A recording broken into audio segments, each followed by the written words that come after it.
So yun mga master, nasagi rin ba sa isip mo na kung ilang mga motor ba ang nabibita o nabibili araw-araw sa buong Pilipinas yan mga master? So mayroon akong video na ipapanood sa inyo mga master na mula ito sa lecture ng HVG na si Colonel Joel Kasupagan kung di ako nagkakamali mga master, no?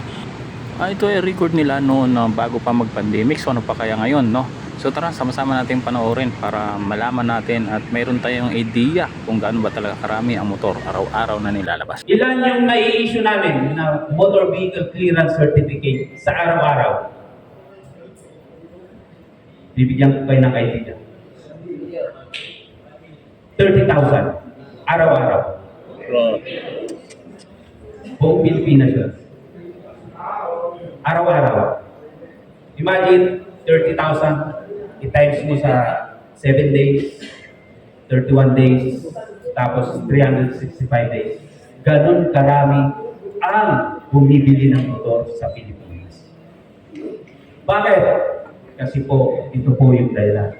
Agile. Agile. Ano ibig sabihin ng agile? Mabilis. Pwedeng sumingit. Di ba? Lalo-lalo nagka-pandemic na ipinagbawal yung mga four wheels. Ano ang mode of transportation natin? Bisikleta. Tapos,